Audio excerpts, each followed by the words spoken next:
பரமசிவன் ஃபாத்திமா திரைப்படத்தினுடைய பாடல் வெளியீட்டு விழாவிற்கு வருகை தந்திருக்கிற அச்சு ஊடக காட்சி ஊடக அன்பு உறவுகள் அனைவருக்கும்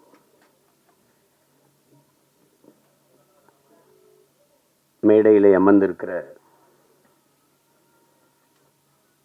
பெருமக்கள், கலைஞர்கள், அரங்கை நிறைத்து அமர்ந்திருக்கிற என் அன்பு சொந்தங்கள் அனைவருக்கும் என்னுடைய அன்பும் வணக்கமும்.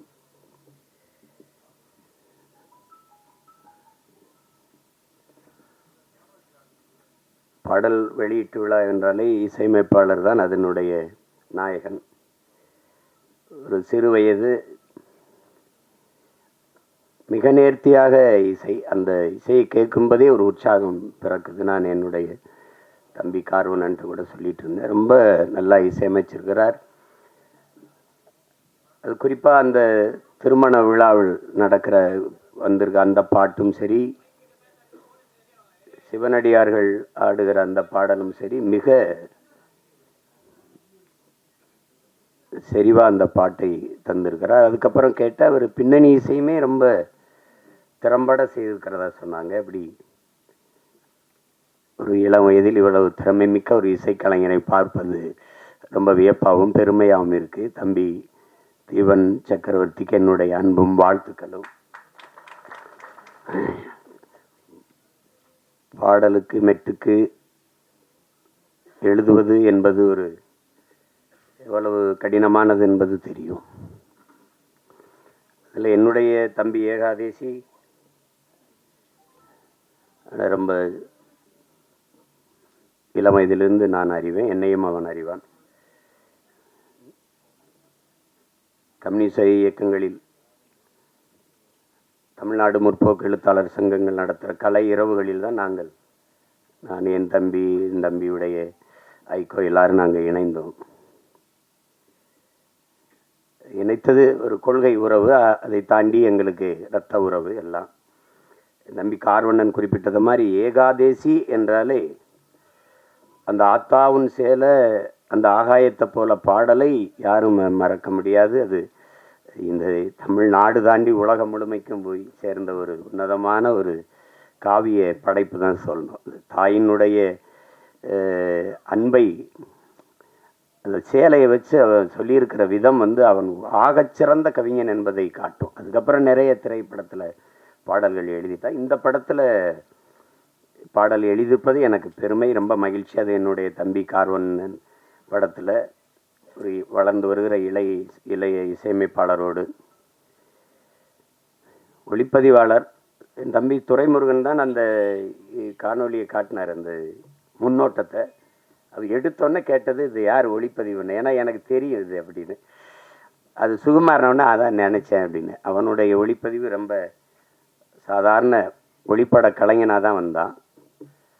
அப்புறம் சேர்ந்து மிக குறுகிய காலத்துக்குள்ள அதை கற்றுக்கொண்டு தன்னுடைய திறமையை வளர்த்து சிறந்த ஒளிப்பதிவாளர்களில் ஒருவராக தன்னை நிலைநிறுத்திக்கிட்டான்.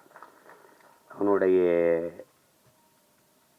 கும்கி ஆகட்டும், அதுக்கு முன்னாடி வந்த மைனா, 2 படமும் மிகச்சிறப்பாக. கும்கிலாம் ஒளிப்பதிவு அசாத்தியமாக செஞ்சுருப்பான். அது நிறைய ஆற்றலை வெளிப்படுத்தினா. அப்புறம் தம்பி சிவகார்த்திகன் நடித்த அந்த மான் கராத்தே அந்த படத்திலேயே அவன் ரொம்ப நல்லாயிருக்கும் ஒளிப்பதிவு. இதிலேயே பார்த்துருப்பீங்க, அந்த அதிகாலை அந்த ஒளியை உள்வாங்கி அவன் பதிவு செஞ்ச விதம், அந்த சூரிய ஒளியை உள்வாங்கி பதிவு செஞ்ச விதமெல்லாம் அவ்வளவு அழகாக இருக்கும். அந்த காடுகளில் வயல்வெளிகளில் அவனுடைய கருவி பயணித்து போகிற இது அவ்வளவு தெளிவாக இருக்கும். அது பேசியே தொகுத்து வழங்கியவர்களோட சொன்னாங்க, அவர் சுருக்கமாக பேசிட்டாருன்னு. அவர் தான் மொத்தமாகவே தன்னுடைய ஒளிப்பதிவு கண்களால் பேசிட்டாப்புல. என்னுடைய தம்பி என்பதில் எனக்கு ரொம்ப பெருமை. அவன் தம்பினா சும்மா தம்பி இல்லை, சொந்தமான தம்பி. அவனுடைய அண்ணனும் ஒளிப்பதிவாளர் தான். அவனும் நிழல் பட ஒளிப்பட கலைஞனாக திரைப்பி மிகப்பெரிய ஒளிப்பதிவாளராக பல படங்களை செஞ்சு என் தம்பி ஜீவனுடைய தம்பி தான் என் தம்பி சுகுமார் அவர்கள். அப்போ இதில் நடித்திருக்கிற கலைஞர்கள் என்னுடைய அண்ணன் மனோஜ்குமார் அவர்கள் மிகச்சிறந்த வெற்றி படங்களை கொடுத்தார். மண்ணுக்குள் வைரம்னா அவரே ஒரு மண்ணுக்குள் வைரம்தான்.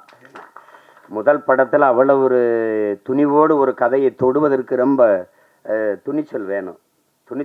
அதில் அது உங்களுக்கு தெரியும் எங்களுக்கு என்ன உறவு என்னன்ட்டு. ஆனால் அவர் எங்கள் அப்பாவிடமிருந்து வெளியில் வந்து மண்ணுக்குள் வைரம் படத்தை எடுத்து அந்த படத்தில் ரொம்ப சிறப்பாக இருக்கும். படம், உரையாடல், எல்லா கதாபாத்திரங்கள்லாம். முதல் படத்திலே நடிகர் திலத்தை இயக்குறதுன்னா அது சாதாரண இல்லை என்ன. ஆமாம், எங்கள் அப்பா என்ன பாடுபடுவார் பசும்பொன்னில். முதல் மரியாதை எப்படின்னு தெரியாது, நான் தான் அதுக்கு எழுத்தாளர். என்ன சொன்னாலும் எங்கள் அப்பா வந்து உரையாடலை ஏற்றுக்க மாட்டார்ல. 2 பேருக்கு ரொம்ப நேரம் சண்டை நடக்கும். அங்கே நாற்காலியில் எங்கள் ஐயா என்னையே பார்த்துருப்பார். என் மேலே ரொம்ப அன்பு. என்னதாயா பிரச்சனை உனக்கு உங்கள் அப்பனுக்கும் அப்படின்னாரு. இல்லைங்க, நான் என்ன எழுதி கொடுத்தாலும் அதை வேணான்னு கிழிச்சு போட்டுறாரு, தூர போட்டுறாரு. என்ன நீ என்ன நினைக்கிற, நான் என்ன பேசணும்னு நினைக்கிறேன், எனக்கிட்ட சொல்லு, நான் டேக்கில் பேசிவிட்டேன். அவ அது சொல்லிடுவோம். காட்சி நடந்து வரவில் இந்த இடத்துல எங்கள் ஐயா எங்கள் அப்பா என்ன ஒன்றார், கட் ஓகே அப்படின்ட்டு போயிடுவாப்ல. ஏழை சொன்னோன்னே எங்கள் ஐயா அந்த வேட்டி எடுத்து தொடச்சிட்டு இப்படி தேடுவோம். அப்புறம் நான் அந்த கூட்டத்தில் நிற்பேன், இப்படி பார்த்துட்டு ஓகே அப்படின்னு கேட்பார். ஏன்னா நான் நீ சொன்னது வந்துச்சா அப்படின்னு. ஓகே அப்படின்னு. இவர் 2-3 தடவை இது நடந்துக்கிட்டு இருக்குது. எங்கள் அப்பா கவனிக்கல. ஒரு தடவை நம்ம ஓகே சொன்ன பிறகு வேற யார்கிட்ட ஓகே கேட்குறாரு, யாரு அப்படின்னா அப்படி திரும்பி பார்த்தா கூட்டத்தில் நான் உடனே துண்ணு, இங்கே என்ன நடக்குது அப்படின்னு. நான் ஒரு பக்கம் ஓட, எங்கள் ஐயா ஒரு பக்கம் ஓடி தெரிச்சு. அப்புறம் அது மாதிரி அவர்கிட்ட அந்த பெரிய மேதையை வந்து முதல் படத்தில் இயக்குறது என்பது சாதாரண அல்லது ஒரு பெரிய வாய்ப்பு. மண்ணுக்குள் வைரம்னா வைரம் தான். அதுக்கப்புறம் எங்கள் அண்ணன் எவ்வளோ வணிக படங்கள் எடுத்துட்டாங்க, பெரிய வெற்றி படங்கள் எல்லாம் கொடுத்துட்டாங்க. இப்படிப்பட்ட ஒரு படைப்பாளி இதில் நடிச்சிருக்காங்க. அப்புறம் எங்கள் அண்ணன் தேனப்பன் எவ்வளோ பெரிய படங்களை தயாரித்தாங்க. அவை சன்மையெல்லாம் எங்கள் அண்ணனுடைய தயாரிப்பு தான். இப்போ பார்த்தா எங்கள் அண்ணனை பார்க்குறதுன்னா நம்ம படங்களில் பார்த்துக்கிற வேண்டியது இருக்குது. இப்போ நடிக்க வந்துட்டாங்க. ஆனாலும் எங்கள் அண்ணனை வந்து அவர் குணத்திற்கும் அவர் படத்தில் நடிக்கிறது, வில்லனாக நடிக்கிறாரு, சகிக்க முடியல. என் அண்ணன் வில்லனாக எதுக்கு நடிக்கணும் அப்படின்ட்டு. அவ்வளவு நல்ல மனிதன். தேனப்பன் வந்து ஒரு சிறந்த தயாரிப்பாளர், சிறந்த நடிகர்களோட மிகச்சிறந்த நிர்வாகி. அதனால தான் எங்கள் அண்ணன் கமலஹாசன்லாம் அவரை கூடவே வச்சுருந்தாப்புல. அப்படிப்பட்ட ஒரு திறமையான ஒரு மனிதர் எங்கள் அண்ணன் தேனப்பன் அவர்கள். அதுக்கப்புறம் எங்கள் ஐயா தொகுப்பாளர் சொன்னாங்க, உங்களுடைய தமிழ் ரொம்ப நல்லா இருக்குது அப்படின்னு. தமிழ் கடலின் மகன் வந்து தமிழ் பேசலைன்னா அப்புறம் என்ன இருக்குது சொல்லுங்கள். எங்கள் அப்பா, நான் அப்பான்னு தான் சொல்லுவேன். அழைச்சா ஐயா ஐயா ஐயா நல்லா இருங்க என்னங்கய்யா அப்படின்னு. ஒன்றும் இல்லை ஐயா, படிக்கணுமையா, வாழ்க தமிழுடன். எல்லோரும் நம்ம வணக்கம் ஹலோ இப்படி தானே அழைப்பு எடுப்போம். நான் அழைச்சி வந்தேன், நான் தானே தெரிஞ்சிடும், வாழ்க தமிழுடன் சொல்லுங்கய்யா அப்படி பேசுவோம். அவ்வளவு ஒரு அன்பு. தமிழ் கடல்னா தமிழ் கடல் தான். ஒன்று சொல்கிறேன், நானே எங்கள் ஐயா மைனும் நான் தம்பி படம் இயக்குறேன். நாங்கள் எல்லாம் ஒன்றா பணி செய்கிறோம். அதில் கவி பேரரசு முத்தமிழ் பேரறிஞர் ஐயா வைரமுத்துக்கிட்ட பாடல் வாங்க போகிறோம் 2 பேரும் இல்லையா ஐயம்மனே. அப்போ இங்கே இருக்குது ட்ரஸ்ட்புரத்தில். அங்கே போய் உட்காந்து பேசிக்கும்போது நான் அறிமுகப்படுத்துகிறேன் ஐயாவோட பையன் அப்படின்னு. உட்காருங்கன்னு பேசிட்டு ஐயா சொன்னது ஞாபகம் இருக்குது வைரமுத்து அவர்கள். தம்பி, கம்பன் கூட அவன் எழுதின காப்பியத்தில் கொஞ்சம் வரியை மறந்தாலும் மறந்துருப்பான், ஆனால் அப்பா மறந்துருக்க மாட்டார் அப்படின்னு இல்லையா. அவ்வளோ பெரிய அறிஞன் அவர். தமிழ் கடல்னா சும்மா இல்லை. அப்படி ஒரு பேரறிஞருடைய பெரிய தமிழ் பொக்கிஷத்தினுடைய மகன் எங்களுடைய ஐயா மகன். எனக்கு எப்போவும் எங்கள் ஐயா மையன், அவருக்கு எப்போவும் நான் அராஜகம்தான். அதுக்கப்புறம் சொல்லணும்னா எங்கள் அண்ணன் எம்எஸ் பாஸ்கர் சொல்லி சிரிச்சுக்கிருந்தான். இவன்லாம் ஏன்டா நடிக்க வந்தான்னு சில பேரை தோணும். எங்கள் அண்ணன் ஏன் இவ்வளோ நாள் நடிக்க வரலைன்னு தோணும். ஒரு பின்னணி கலைஞனாகவே இருந்து திரைமறைவிலே தன் குரலாலேயே பல பேருக்கு நடிப்புக்கு உயிர் ஊற்றிய ஒரு மாபெரும் கலைஞன். ஒரு காலம் அவரை கைவிடாமல் கொண்டாந்து நம்ம முன்னாடி நிறுத்திடுச்சு. எந்த கதாபாத்திரம்னாலும் ஆகச்சிறப்பாக செய்யக்கூடிய ஆற்றல் இன்னைக்கு தமிழ் திரையுலகில் எங்கள் அண்ணனுக்கு தான் இருக்குது. அது பல படங்களை சொல்லலாம். அது சிறிய கதாபாத்திரம் பெருசு அப்படிலாம் கிடையாது. அதுவும் ஒரு தவம். இப்போ என் தம்பி சொல்லும்போது சிவாஜி மாதிரின்னு எங்கள் அண்ணன் கூச்சப்பட்டார். நாங்கள் உங்களை சிவாஜியாயின்னு சொல்லலை. அது மாதிரின்னா மாதிரின்னு அப்படின்னா அந்த ஈடுபாடு. உதாரணமாக இப்போ எங்கள் ஐயாட்ட சொல்கிறேன். எங்கள் ஐயாவுக்கு பசுமன் படத்தில் நடிக்கும்போது அண்ணன் சிவகுமாரை உங்களுக்கு தெரியும், அது ஒரு பிசாசு. ராதிகா மேயர தெரியும், அவங்க ஒரு பிசாசு. எல்லாருமே மிகச்சிறந்த கலைஞர்கள், அந்த திரையை வந்து உயிரா நேசிக்கிற ஒரு கலைஞர்கள்.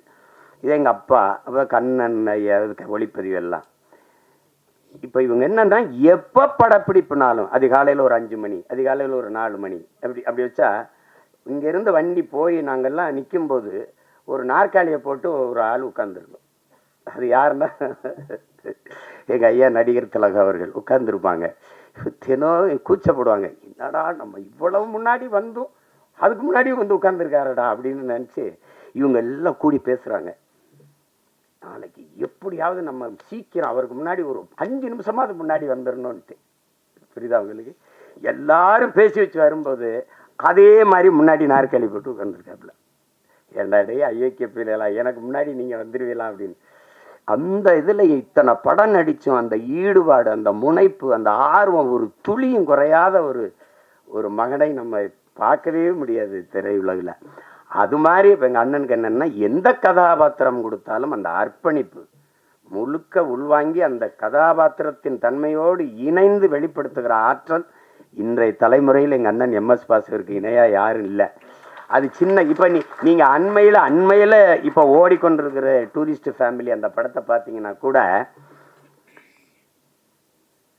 அந்த அந்த பையனை தம்பி சசியை வந்து இவர் கொடுமைப்படுத்துறாருங்கும்போது நம்ம கோபமாக வரும். அவள் வந்து நிற்கும்போது அவன் நான் கேரளா மலையாளின்னு சொன்னது இல்லை, நான் இலங்கையிலேருந்து வந்திருக்கேன், ஈழத்தமிழன்னொன்னே சாவி எப்படி போட்டு வண்டிடு சேவ் பண்ண போகணும் அப்படின்னு வரல. அது வந்து இங்கிலீஷ் நடிகை. என்ன இங்கிலீஷ் நடிகை?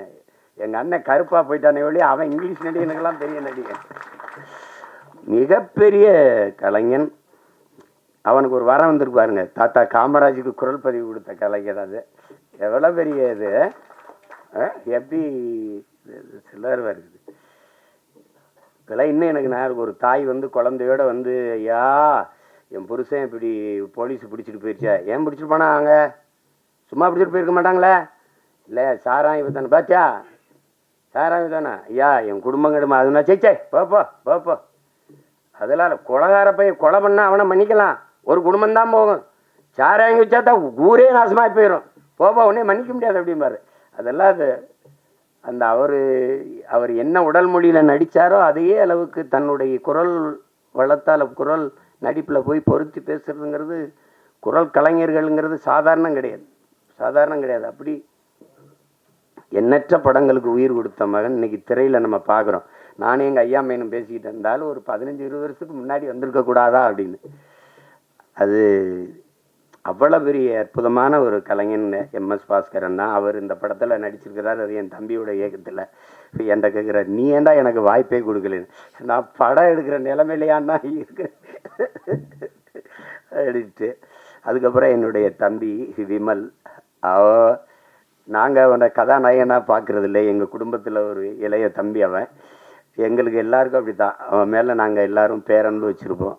எங்கள் குடும்பங்களில் இருக்கிற எல்லா நிகழ்வுலையும் அவன் இருப்பான். அப்படி செல்ல தம்பி அவர். அவனுடைய வெற்றி, அவனுடைய வளர்ச்சியில் எங்களுக்கெல்லாம் பெரும் ஆர்வமும் பெரும் மகிழ்ச்சியும் இருக்குது. இன்னும் அவனுக்கு களவாணி மாதிரி படம் வரணும், இருந்தாலும் அவனுக்கு வாகை சுடவா மாதிரி படம் நிறையா வரணுங்கிறத என்னுடைய இது. அந்த படத்தில் என் தம்பி சர்க்குணமும் இன்னும் அவனுக்கும் அந்த மாதிரி ஒரு படம் வரணும், என் தம்பி விமலுக்கும். அவ்வளவு சிறந்த ஒரு படம், அது பல விருதுகளை எல்லாம் வென்றது.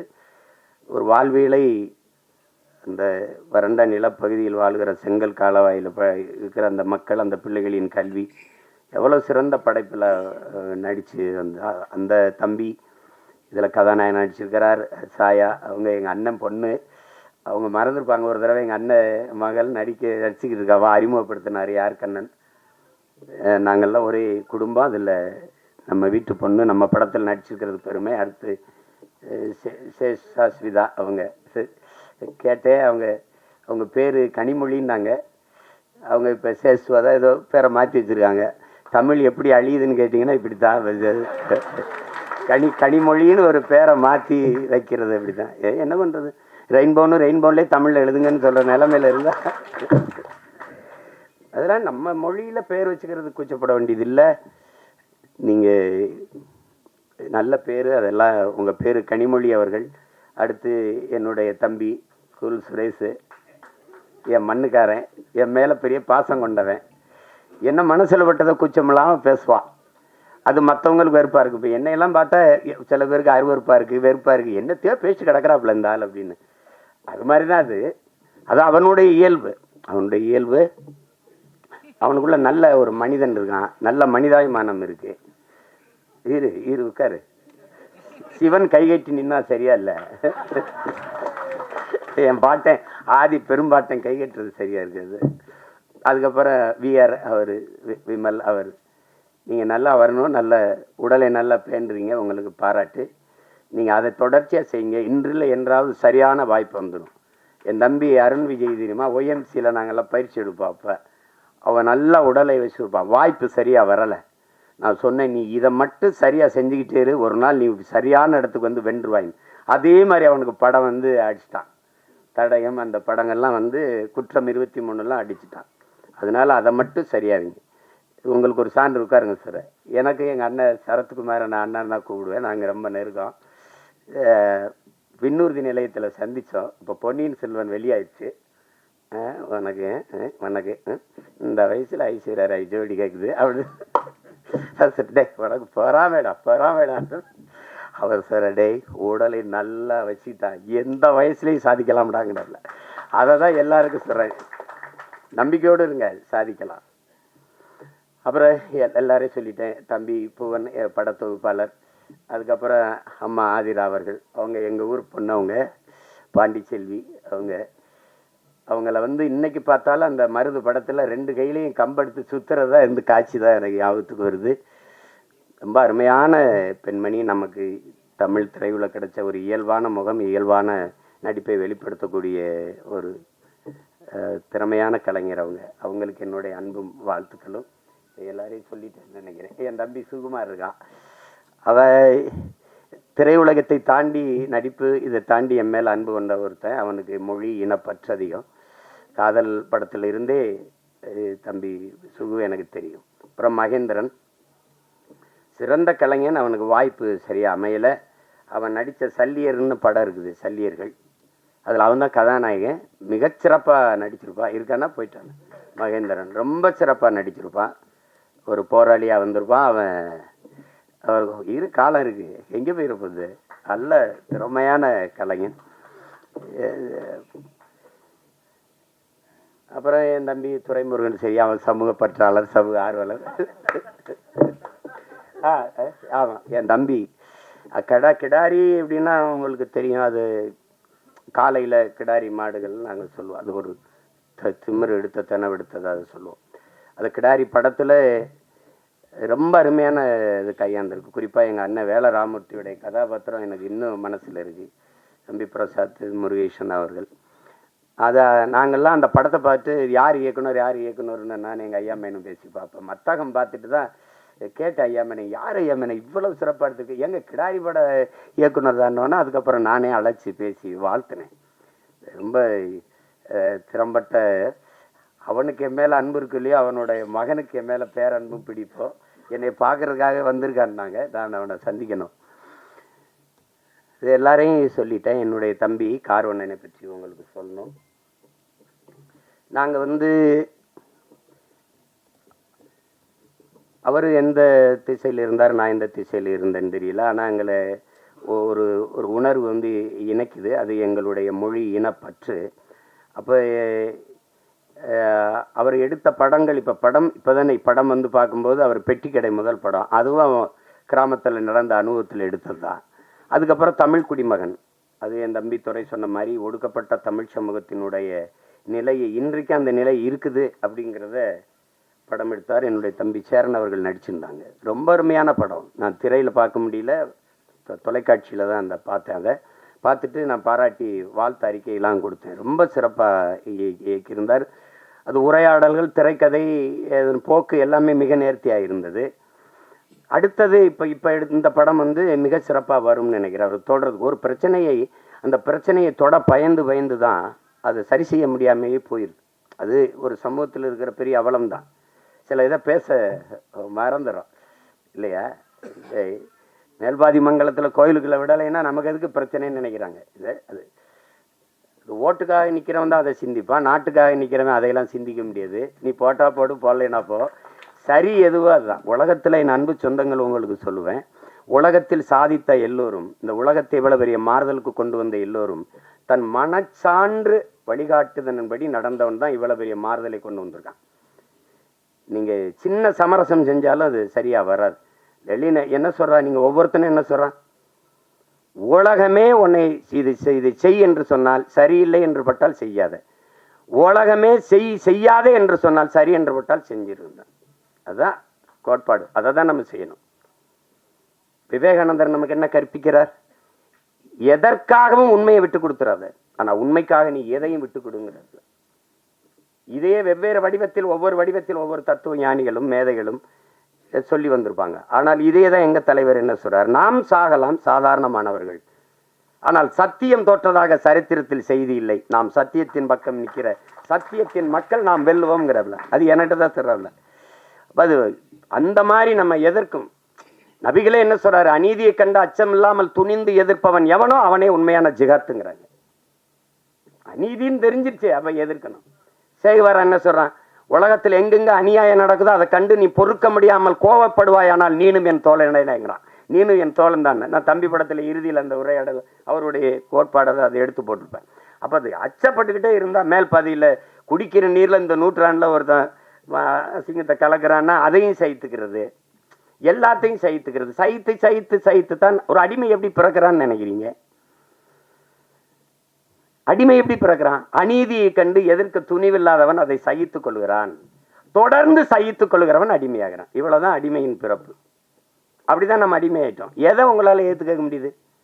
ஊழல் தெரியுது, லஞ்சம் தெரியுது, மணலள்ளி விற்கிறான் தெரியுது, சாராங்காய்ச்சி விற்கிறான், கஞ்சா வின்னு கொக்கைன்னு எல்லாம் விற்கிறான் தெரியுது, ஆனாலும் கேட்க முடியாது. இதுதான் இது காரணம் பயம். அதையும் எங்க தலைவர் இந்த மரணம் என்ற ஒன்றுக்கு பயப்படுவதாலே இந்த மானுட சமூகம் பல்வேறு துன்ப துயரங்களை தூக்கி சுமக்குதுங்கிறவள. எதுக்கு பயப்படணும்? நான் உயிரோடு இருக்கிற வரை சாவு என்கிட்ட வராது. நான் சாகும்போது நான் உயிரோடு இருக்க மாட்டேன். மரணம் என்கிட்ட வரும்போது உயிரோடு இருக்க மாட்டேன். எதுக்கு பயப்படணும்? பயப்படுறதுனால ஒருத்தர் நீண்ட நாள் வாழ்ந்துருவானா நம்ம எல்லாம் பயந்துட்டே இருக்கலாம். அர்த்தமற்றது. பயம்ங்கிறது கோழைகளின் தோழன், அது வீரனுக்கு எதிரி. அது எங்களுக்கு அஞ்சுவதும் அடிபணிவதும் தமிழன் பரம்பரைக்கே கிடையாதுன்னு தான் எங்க தலைவர் எங்களை வளர்த்திருக்காது. அது கிடையாது. அதுல ஒரு இயக்குனரா நீங்க என் தம்பி கார்வன் நினைப்பாக்குறீங்க. அவ படம் வந்து என் தம்பி துறையெல்லாம் பார்த்துட்டாரு, நான் பார்க்கல. அது பார்க்கறதுக்கான நேரம் வாய்க்கல. இந்த 3 பாடல்கள் அவர் எடுத்த முன்னோட்டம், அவர் சொல்லுகிற செய்தி, அதுலேயே தெரியுது அவர் எதை தொட்டு எதை சொல்ல போறாரு அப்படின்னு. இங்க ஒன்று நீங்க கவனிங்க, மதம் மாறிக்கொள்ளக்கூடியது, ஆனால் மொழியும் இனமும் மாறிக்கொள்ள முடியாது. அது அடிப்படையில் நீங்க புரிஞ்சுக்கணும். மதத்தையும் தாண்டிய ஒரு புனிதம் இருக்கு, அதுதான் மனிதம். அதை யாரும் இவர்கள் தேடுவதும் இல்லை, போறதும் இல்லை. இஸ்லாமியருக்கு ஒரு உயிர், கிறிஸ்தவனுக்கு ஒரு உயிர், இந்துக்கு ஒரு உயிர் என்று கிடையாது. எல்லா உயிரும் யாரு மேல கீறினாலும் ரத்தம் ஒன்று தான். ஆக மொத்தம் இப்போ நீ நானும் 10 மாதம் தான் நம்ம தாத்தா பட்டுக்கோட்டை பாடினது நினைவில் வச்சுக்கணும். இதுதான் இங்கே இருக்கிற பிரச்சனை. எல்லாருக்கும் எல்லா மதங்களையும் மனிதம் இருக்கு, எல்லா மதங்களையும் சிக்கல் இருக்குது. இதை கடந்து போய் இன்னைக்கு இந்த உலகத்துல எல்லாரும் மனிதன் கொள்வதற்கு, இத்தனை உயிர் அழிப்பதற்கு எத்தனை விதமான ஆயுதங்களை கண்டுபிடிக்கிறான். ஆனா அந்த ஆயுதங்களை எல்லாம் வெல்லுகிற ஒரு ஆற்றல் அவன்கிட்ட இருக்கு, அதான் பேரன்பு. அந்த அன்பால எல்லா ஆயுதங்களையும் வீழ்த்த முடியும். அதுதான் இன்னைக்கு நீங்க உலகத்தில் எவன் பாடுனா, புதியதொரு உலகம் செய்யும் கெட்ட போரிடும் உலகத்தை வேரோடு சாய்ப்பவன் பண்ணது எந்த ஆட்டம் புரட்சி பாவலன் தான். அவனுடைய பேரனும் பேத்திகளும் கெட்ட போறனால வேரோட சாஞ்சிச்சு ஈழத்துல. அதானே அது சிக்கல். அந்த மாதிரி நேரத்துல இறுதி போர்க்கட்ட சூழல்ல என் தலைவன் இருந்து நான் வந்த பிறகு தொடர்ச்சியா பேசி சிறைப்படுத்தப்பட்டேன். யாருமே என்கிட்ட நெருங்க பயந்தாங்க. 1 ஆண்டுகளுக்கு மேல சிறையிலே இருந்துட்டேன். அப்ப அந்த நேரத்துல ரொம்ப சோர்வு. அப்ப என்னை தேடி ஒருத்தர் படம் எடுக்கணும்னு வர்றாருல, ஒருத்தர் வர்றாரு. வந்தவர் அவர் அதுக்கு முன்னாடி 2 படம் எடுத்துருக்காரு. வந்து என்னோட வந்து படம் எடுக்கணும்னு சொன்ன அந்த மனநிலையில படம் எடுக்கலாம். ஆனால் என்னோட வந்தது அவர் ஆறுதலா இருந்தது. அப்போ பேசும்போது அது காரணம் வந்து அவர் சொன்னார் மாதிரி நான் கத்தி கதறி வெடித்து இந்த தம்பி உதாரணமாக இந்த ஈழப்படுகொலை எப்போ பேசி பேசி சிறைப்பட்டாலும் அது கவனிச்சிருக்காரு ஒருத்தர் இப்படி பேசிட்டு இருக்காருன்னு அந்த ஈர்ப்பு அவர் திருநெல்வேலி இருக்காரு, நான் சிவகங்கையில் இருக்கேன். எங்கள் 2 பேரையும் வந்து சேருது, ஒரு இடத்துல சேர்க்குது. சேர்த்த பிறகு இந்த இந்த படத்துக்கு இந்த இதுக்கு சம்பந்தம் இல்லை, இந்த பாடல்கள் சம்பந்தம் இல்லை. ஆனாலும் நீங்கள் தெரிஞ்சுக்கணும், ஒருத்தருக்கு இந்த பாடலுக்கு சம்பந்தம் இருக்கு. விழி மூடி மறைந்தாலும் முத்துக்குமரா, எங்கள் மனதோடு நிறைந்தாயே முத்துக்குமரா, தாய் அன்போடு தனையேந்த முத்துக்குமரா, உன் பெரும் தியாகம் மறவோமே பச்சை தமிழா, நீ விழி மூடி மறைந்தாலும் முத்துக்குமரா, எங்கள் நீ மனதோடு நிறைந்தாயே முத்துக்குமரா, பகைமையும் துரோகமும் தாய் மண்ணை சூழ, பாவிகள் கூட்டமோ நம்மை வந்து ஆள, எரிமலையாயளவே மறந்திங்கு போக, எலி பொறியில் எலியாய் தமிழனும் நோக, மனம் பொறுக்காமல் சென்னறுப்பாலே உனை தீண்டியே எம் உணர்வையே எரிய வைத்தாயே நீ. இந்த பாட்டு இருக்கு பாருங்க. விழி மூடி மறைந்தாலும் முத்துக்குமரா, எங்கள் மனதோடு நிறைந்தாயே முத்துக்குமரா. இந்த பாட்டு ஆண்ட பரம்பரை இங்கு மாண்டு போவதோ, ஆள பிறந்தவன் இன்று அடிமையாவதோ, வீர தமிழினம் இங்கு வீழ்ந்து போவதோ, வீணர் கூட்டம் இங்கே நம்மை ஆள்வதோ, எங்கள் இனத்தை அழிக்க துடிப்பவன் எவன், எரிமலை ஆற்றில் குளிக்க நினைப்பவன் அவன். இந்த பாட்டு தலைமகனே எம் பிரபாகரனே, தலைநகரே திரிகோண மலையே. இந்த பாடல்கள் வந்து இன்னைக்கு தமிழ்நாட்டில் எல்லா இடங்களையும் ஒலிக்குது. எங்களுடைய இன உணர்வுள்ள மக்கள் கூட்டங்களில் இது பரவலாக கேட்கப்படுது. எங்களுடைய கட்சி பாடலில் இது ஒரு கொள்கை பாடலாக பரப்பப்படுது. இந்த பாட்டை வந்து 2010ஆம் ஆண்டு இதை தயாரித்து நாங்கள் செய்கிறோம். இது தம்பி இசைவேந்தன் ஒரு தம்பி எழுதின பாட்டை என்னுடைய அன்பு மைத்துனர் கவிதாஞ்சனை வச்சு இந்த பாடல்களை பதிவு செஞ்சோம். அதுக்கு அன்றைக்கே 10 லட்சம் ரூபாயை செலவழித்து இந்த பாட்டை பதிவு செய்து கொடுத்த தம்பி தான் என்னுடைய ஆறுயிர் தம்பி கார்வண்ணன் அவர்கள். அவனுக்கு இந்த மொழி மீதும் இனத்தின் மீதும் இருக்கிற பற்றுக்கு இதுவே உங்களுக்கு ஒரு சான்று. நாங்கள் 2 பேரும் இணைந்தோம் அப்படின்னா மொழி அழிந்தால் இனம் அழிந்து விடும். தமிழ் இல்லைனால் தமிழர் இல்லை, தமிழர் என்ற இனம் இல்லைன்னா நாடு இல்லை, எவ்வளவுதான். இங்க எல்லாரும் தமிழ் தேசிய அரசியல், தமிழ் தேசிய அரசியல்னா ஒரு தீண்டத்தகாத வார்த்தை போலவும் வேற்றுக்கிற சொல் போலவும். மொழி காக்க, இனம் காக்க, மண் காக்க, மண்ணின் வளம் காக்க, மண்ணின் மக்களின் நலம் காக்க, அந்த மக்களின் மானம் காக்க ஒரு அரசியல் இருக்கு. அந்த அரசியல் தான் தமிழ் தேச அரசியல். இதெல்லாம் தேவையில்லைன்னா இது தேவையில்லை. அதான் சொன்னால இது தேவை. எங்கள் முன்னவர்கள் கே.பி. விஸ்வநாதனோ, அண்ணல் தங்கவோ, மறைமலையடிகளோ, அல்லது சிவானந்தமோ, சிங்காரவேலரோ, ரெட்டமலை சீனிவாசனோ, ஐத்தியாச பண்டிதரோ, மாப்போசியோ, சீபா ஆதித்தனாரோ வரும்போது அவனுடைய பேரன் சீமா நிற்கிற புறச்சுழல் இல்லை. அன்னைக்கு காவிரியில் தண்ணி கேட்டால் அடித்து விரட்டல. அன்னைக்கு கச்சத்தீவை பறித்து கொடுத்துட்டு சுட்டு சுட்டு 840 மீன் வந்து சுட்டு போடல. மீத்தேன் எடுப்பு நீ பூமி தாயின் ஈரக்கொலை அறுக்கலை, அணுவில் ஸ்டெர்லைட்னு இப்படி நச்சு ஆலைகளை நிறுவி எங்களை கொல்லலை. எதை தேடினாலும் இந்த அரசியல் தேவைப்படுது. தேவைதான் கண்டுபிடிப்பின்றா. இந்த அரசியல் வேணுமா, ஜெயிக்குமா ஜெயிக்காதா, அதை விட தேவையா தேவையில்லையா, அதுதான் கோட்பாடு. அப்போ அந்த அடிப்படையில் நாங்கள் இணைந்து பணி செய்தோம். என் தம்பி என்னோட ஒரு தம்பி, அவன் உணர்வால் இணைந்தாலும் உறவான ஒரு உயிரான தம்பியா எனக்கு முதன்மை தளபதியா களத்தில் நின்னா என் தம்பி கார்வண்ணன். அவன் நாங்குநேரி தொகுதியில் 2016ஆம் ஆண்டு நாங்கள் 234 சீமா வர்றாப்புலையா 234 பேர் முதல்ல இருக்கானா கட்சியிலன்னு கேட்டாலாம் இருக்கு. இப்போ மறுபடியும் போட போறானா தனிச்சுன்னு கேட்குறாலும் இருக்குது. அப்போ போட்டோம். அதில் நாங்குநேரியில் ஒரு தளபதியாக நின்று களத்தில் பணி செய்தவன் என்னுடைய தம்பி கார்வண்ணன். வெறும் திரைப்பட இயக்குனர்னு வச்சுக்கிங்க, அவனுக்குள்ள இருக்கிற போர்க்குணம் தான் இந்த மாதிரி கதைகளை தொடணும்ட்டு. அன்னைக்கு அவனுக்கு ஆதரவு இல்லை, இன்னைக்கு அண்ணன் இருக்கேன், அண்ணனுக்கு பின்னாடி பெரிய படை இருக்கு, அதனால அது ஒன்றும் இல்லை. இது திரையரங்கு கிடைக்குமா கிடைக்காதான்னு ஒரு அச்சப்படுற சூழல்ல நம்மளை தள்ளி விட்டுருக்காங்க. அதெல்லாம் மாறும். அதுக்கு ஒரு காலம் வருது. காலம் வரும் என்று காத்திருந்த தலைவனின் பிள்ளைகள் இல்லை, எங்களுக்கான காலத்தை உருவாக்கிய தலைவனின் பிள்ளைகள் நாங்க எல்லாரும். நீரின் போக்குல நீரில் நீஞ்சினவங்க இருக்கான், நெருப்பாற்றில் நீஞ்சியவன் எங்கள் தலைவன், அவன் பிள்ளைகள் நாங்க. இதெல்லாம் ஒன்றும் இல்லை. உங்களுக்கு எல்லாருக்கும் சொல்றதுக்கு முன்னாடி என்கிட்ட வந்து ஒரு தடவை பேசும்போது பேச்சுவாக்கில் சொல்றாப்புல, இந்த சாவு மனிதன் இந்த மரணம் ஒன்று பயப்படுறதுனால தான் எல்லா சிக்கலையும் எதிர்கொள்ள வேண்டியது இருக்குதுன்னு ஒரு தடவை சொல்லிடுறாரு. திருப்பி தம்பி போறான் திருப்பி அப்படிங்கும்போது ஒரு தடவை சொல்றாரு, சாக துணிஞ்சிருங்க, எல்லாம் உங்களுக்கு சாதாரணமாயிருன்ட்டு. ஏன்னா சாக பயந்தவன் தரித்திரமாகிறான், சாக துணிஞ்சவனே சரித்திரமாகிறான். சான்று சாக்ரட்டிஸ். மரண தண்டனை விதிச்சாச்சு, அது குப்பியில் வந்து விஷத்தை ஊற்றி வச்சாச்சு, 1 மணி நேரம் கழிச்சு குடிக்கலான்றான். யாரு? விஷத்தை ஊத்துனவன். வச்சு கையெடுக்கிறத எடுத்து குடிச்சிடறவுல, சாவுக்கு பயப்படல. 1 மணி நேரம் கழிச்சு குடிக்கலான்றான், உங்களுக்கு அவகாசம் கொடுக்குறவன் எடுத்து குடிச்சிடறவுல. அதனாலதான் அவன் சரித்திரத்தில் அவனுக்கு இடம். உங்களுக்கு புரியுதுன்னு நினைக்கிறேன். பகத்சிங் வந்து மன்னிப்பு கடிதம் எழுதி கொடுத்தா விட்டுறேங்கிறான் தூக்கு சண்டனையில். ஆளுநருக்கு கடிதம் போகுது, பகத்சிங் அனுப்புறான். மன்னிப்பு கடிதம் தான் பகத் கேட்டான்னு நினைச்சு பிரிக்கிறாப்ல. பிரிச்சா, பைத்தியக்காரா நீ என்னை தூக்கில் போட சொல்லியிருக்க, அதை ஏற்க முடியாது. நான் உனக்கு அரசியல் போர் செஞ்சுருக்கேன், அதனால என்னை துப்பாக்கியில் சுட்டு கொள்ளு, இல்லைன்னா பீரங்கி வச்சு என் நெஞ்சை பிளந்து கொள்ளு, தூக்கில் போடாத. ஏன்னா வந்து அப்படிதான் உங்களுக்கு. அதை படிச்சுட்டு அவனுக்கு வேர்த்திருச்சு, மிரண்டுட்டான். அதனால தான் சரித்திரத்தில் அவனுக்கு இடம்.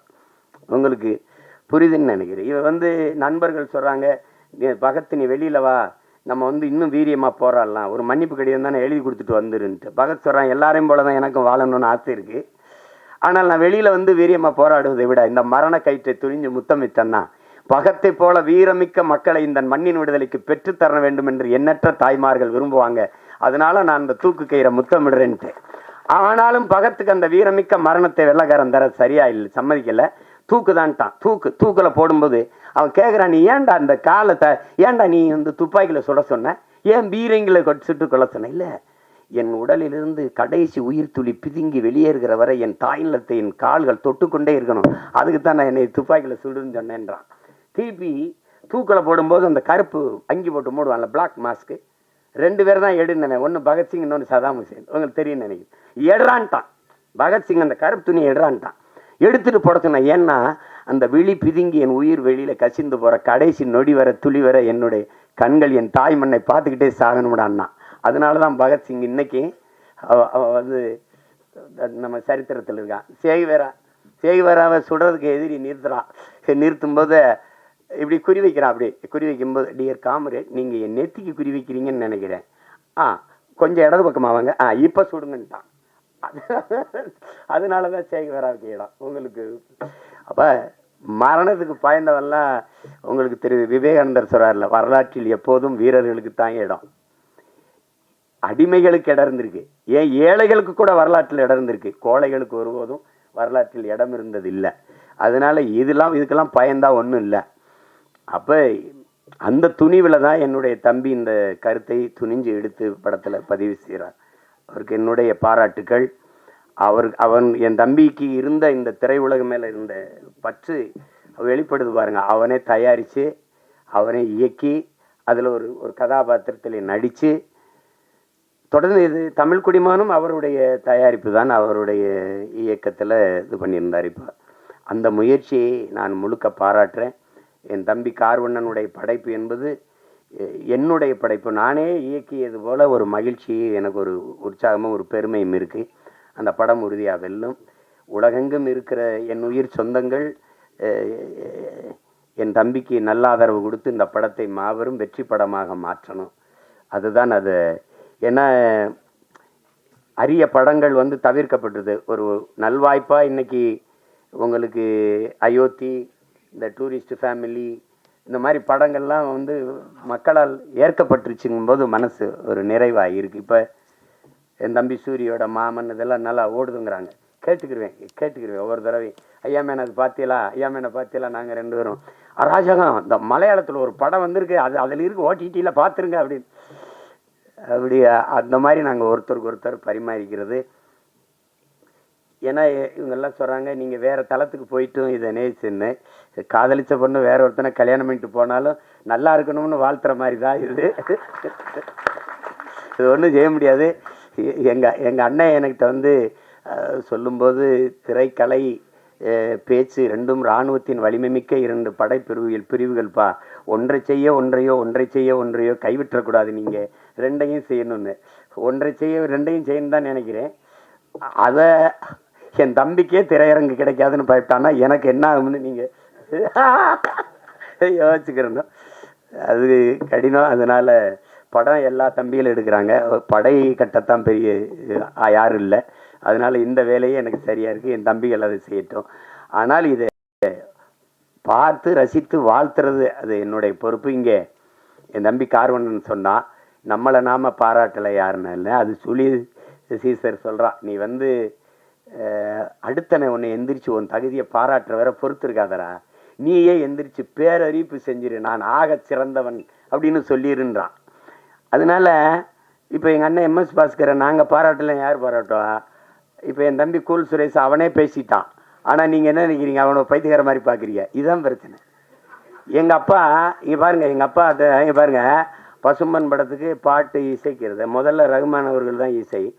அவன் 2 பேரும் வண்டியில் போயிட்டுருக்கேன், எங்கள் அப்பாவே வண்டி விட்டு அதில் வந்து சொல்லுக்குள் வார்த்தையை சுருக்கி வைக்கும் சூத்திரதாரி கண்ணனுடைய ஆகாயத்தின் மறுபக்கத்தையும் அவருக்கு பார்க்க இப்படி வருது, விருப்பி எழுதி. அப்பா இப்படி நம்மளே பாராட்டி பேசிக்கிறது நல்லாவாப்பா இருக்குது. கேட்குறவங்க ஒரு மாதிரி மானே நம்மளை நாமே பாராட்டிட்டாதான்டா, வேற எவனும் நம்மளை பாராட்ட மாட்டான்டா. அப்போத்தான் நான் முடிவு பண்ணேன், நீங்கள் ஓடும்போது எவனும் உற்சாகப்படுத்த கைதட்டலாம், நீங்களே கைதட்டிட்டே ஓடிட வேண்டியதுதான், வழி கிடையாது. உங்களை நீங்களே உற்சாகப்படுத்திக்கிறணும். இல்லைன்னா யாருமே பாராட்டணும் இந்த சமூகம் முன்னாடி வரவனுக்கு தான் கைதட்டும், 3வது வரவனுக்கு கைதட்டாது. அவன் சொல்கிறான்ல, முன்னாடி வந்தவனுக்கு 1வது வந்தவனுக்கு கைதட்டுற அவன் வெற்றி கழிப்பிழைப்பா, நீ கைதட்டுறதே அவன் காதில் விழாது. ஆனால் 3வது வந்தவன் முதுகில் தட்டி கொடு, அவன் மரணம் வரைக்கும் உன்னை மறக்க மாட்டாங்கிறான். அதான் முக்கியம். அதனால நம்ம பிள்ளைகளுக்கு ஒன்று இருக்குது, தோல்விங்கிறது ஒரு பெரியது. தோல்விதான் வெற்றியின் தாய். தோல்வியே சொல்லுது, என்னையை தொட்டு விட்டு போனவன் தோற்றதாக வரலாற்றில் செய்தி இல்லைன்னு, இல்லையா? எளிதில் வென்றவனின் இதயம் மலரை விட மெல்லிதா இருக்கும், தோற்று வென்றவனின் இதயம் இரும்பை விட கடினமா இருக்கும்ன்றான். அதனால அது ஒரு சிக்கல் இல்லை. இந்த படத்தை பொறுத்த வரைக்கும் அதில் என் தம்பி அவன் சொல்ல வந்த செய்தி, அதை எடுத்துக்கிட்ட செய்திக்கே ஒரு பாராட்டு, அந்த துணிவுக்கு ஒரு பாராட்டு. இல்லைன்னா நீ சீமானின் தம்பியாக இருந்து பயனே கிடையாது. அதனால் உனக்கு பாராட்டு. உலகமெங்கும் இருக்கிற நம் உயிர் சொந்தங்கள் நல்ல திரைப்படத்தை ரசிக்கக்கூடிய, ஏற்று பாராட்டக்கூடிய, கொண்டாடக்கூடிய மக்கள், இங்கே நல்ல திரைப்படங்களை கொண்டு போய் சேர்த்த செய்தியின் தூதுவர்கள் இருக்கிறார்கள். இங்கே ஊடக உறவுகள் எல்லாம் மதிப்புமிக்க பெருமக்கள் எல்லாம் இருக்கிறாங்க. அவர்களுக்கெல்லாம் சிறந்த படத்தை பாராட்டி கொண்டு போய் சேர்க்கணுங்கிற பொறுப்பும் கடமையும் உள்ளவர்கள். உறுதியாக இந்த படத்திற்கு பேராதரவு கொடுப்பார்கள். என்னுடைய தம்பி தன்னுடைய முழு முயற்சியில் அவரே எழுதி இயக்கி தயாரித்து நடித்து, தம்பி விமல் அவரோட இளம் கலைஞர்களை எல்லாம் இணைத்து கொண்டு உருவாக்கி இருக்கிற இந்த பரமசிவன் ஃபாத்திமா இந்த படம் மிகப்பெரிய வெற்றியடைய என்னுடைய வாழ்த்துக்கள். அதிலே கலை இயக்குனராக பணிபுரிந்த என் தம்பி வீரசமர், ஒளிப்பதிவாளர் என்னுடைய தம்பி சுகுமார், குறிப்பாக இசையமைப்பாளர் தீபன் சக்கரவர்த்தி, என்னுடைய தம்பி கவிஞர் ஏகாதேசி, எல்லோருக்கும் என்னுடைய அன்பும் வாழ்த்துக்களும். என்னுடைய ஆறுயிர் இளவல் என் அன்பு தம்பி இசக்கி கார்வண்ணன் அவர்களுக்கு என்னுடைய உள்ளம் நிறைந்த அன்பும் வாழ்த்துக்களும். படத்தின் வெற்றிக்கு என்னுடைய வாழ்த்துக்கள். உங்கள் அனைவருக்கும் என்னுடைய அன்பும் வணக்கமும். நன்றி.